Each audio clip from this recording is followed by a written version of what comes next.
Hey everybody, welcome back to the channel. My name's Archon and today we're doing a little bit of a different thing. I actually had my first request for a video a couple of videos ago, I think, on one of my fingerboard obstacle diorama tutorials. I really need to figure out a way to say that without saying a million long words. But long story short, I got a request to show you guys how to even just do an ollie on one of these. This is called, a lot of people know them as tech decks. That's a brand.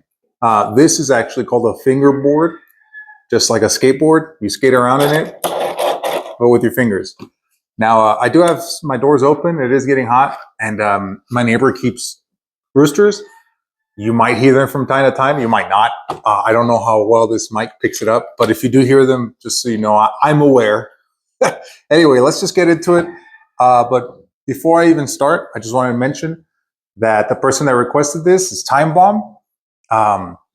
Thank you so much for making the request. Thank you for commenting on the video, obviously. And this one's for you, homeboy. I hope you enjoy it.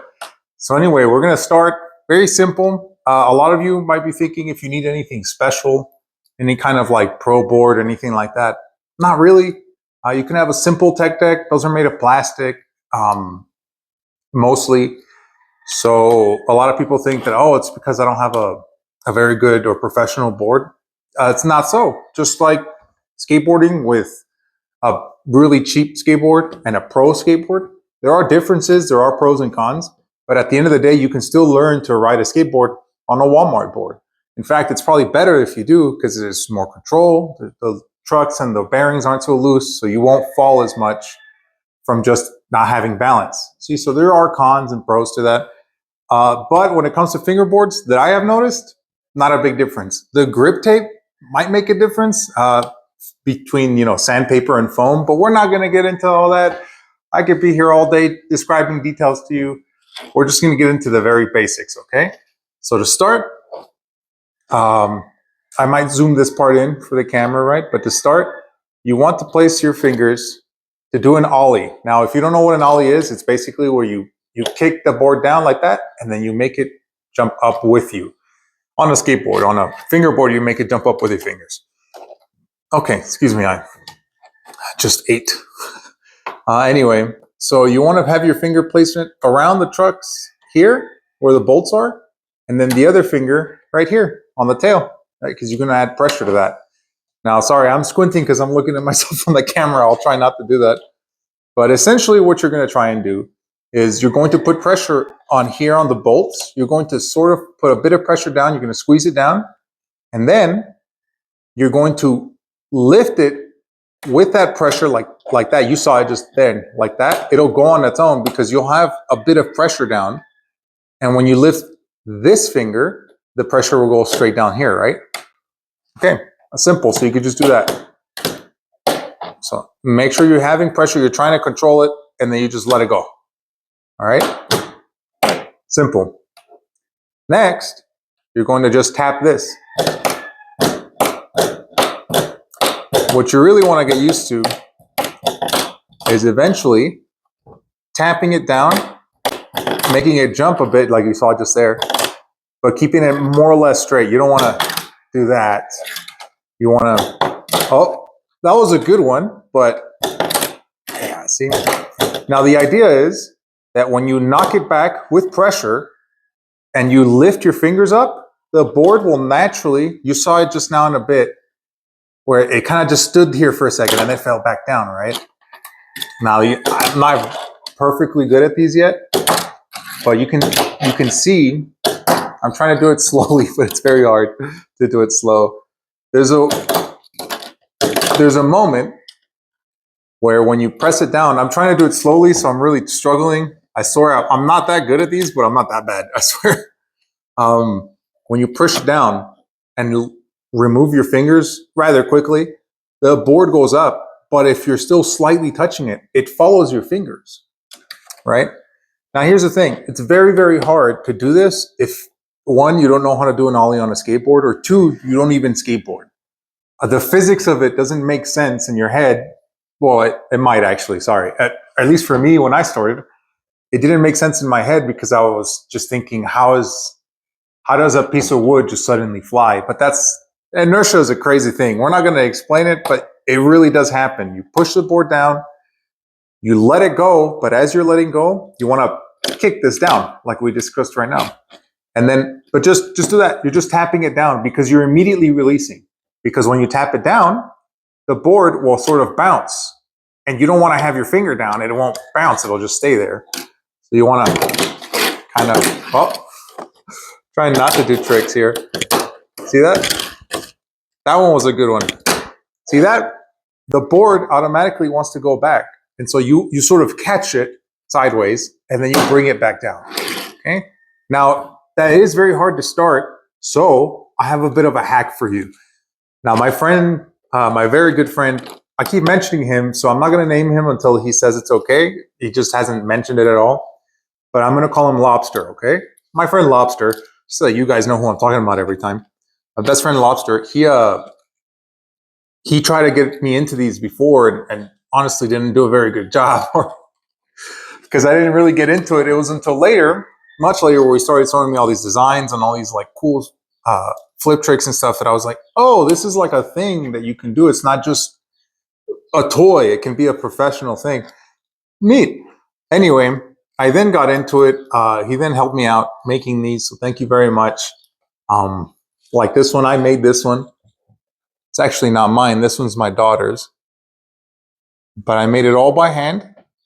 Obviously, I didn't create the wood and I didn't create the foam, but I bought the foam strips. I got wood veneer that I pressed in a mold with glue. I had to cut it all out by hand. Long story short, I did these on my own. Pretty neat. But back to what we were saying, the hack. I got sidetracked. The hack is you knock it back. The reason I was telling you that, I just remembered why I was even saying all that. My friend would make fun of me because I would make an ollie like this. Now, you might have not seen it or noticed. I'll do it again. Oh, did a heel flip there. Now, if you noticed this time or didn't, I'll just tell you. I kick the board back as I'm doing the ollie because that momentum forces the board to stick to your fingers. It's trying to go this way.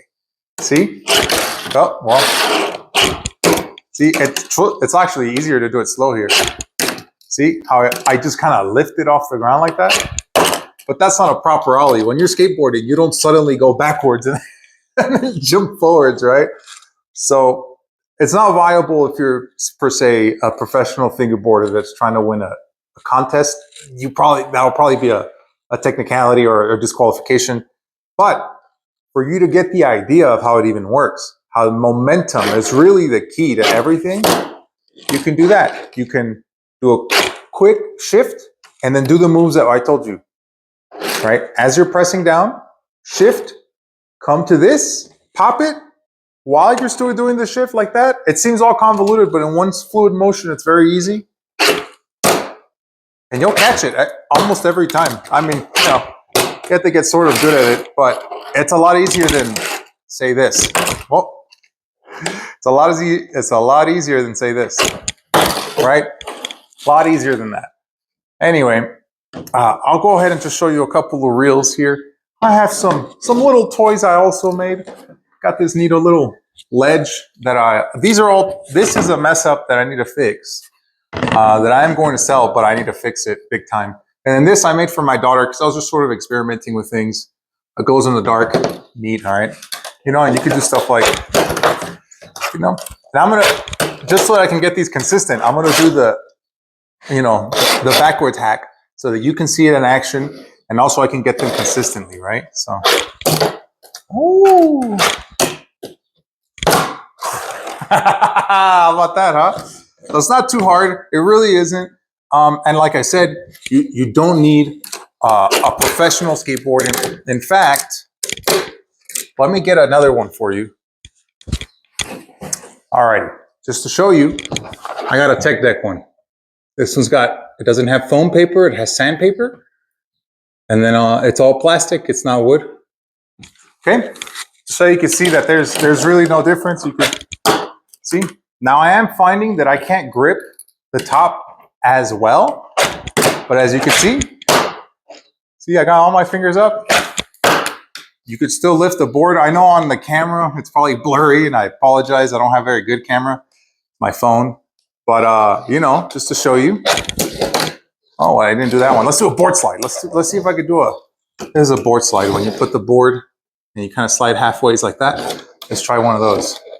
We'll do it sideways here. Get a good angle. Oh. Ready? Ready? You ready? I'm ready. Ready? All right, that was really sloppy. Let's try again. Oh. Trying to get it in shot here. We'll roll away from this right here. Yes. Well, but like I said, I am doing a bit of a cheat when I do it like that. But that's a really easy way to get the motion down, and then you can, you know, get it down to that. All right. Well, I hope that was sort of educational, sort of fun for you to watch. I hope you enjoyed that. I do sell these. I don't have any links right now or anything like that. I do have them online. If you search on eBay, Archon, that's ARKON. You will find me. Archon Authentics is my brand name, and I have like a little I guess like a sub brand called Archon Authentic Fingerboards, or AAFB, so that it's not so much. But anyway, I don't have any links on YouTube because you need to be a bigger YouTuber for that to be available. I don't mind, but I'm not really pushing for you guys to buy them. I don't really care if you do or don't. I'm doing it more for me. It is a business, but I made this channel to have fun and to show people all kinds of stuff. It's not a sell, you know? Anyway, again, I hope you enjoyed that. I hope you get yourself a board if you don't have one. These tech decks, man, again, they're not the very best, but they do just fine. And they're like $2, $3 at Target. Sometimes you can get some sick limited edition ones. I've got some SpongeBob ones that I'm never going to get rid of because they're for my kid. Shout out to my friend Lobster. He gave them to me. But stuff like that. This specific tech deck is one of the first times that Huff ever made a tech deck. And I don't know if you've noticed what I wear all the time. But I really like the Huff brand. Anyway, I've gone on and on. Thank you so much for watching. I know I haven't made a few videos recently, life. But we'll see you soon. Oh, I love you, Alara.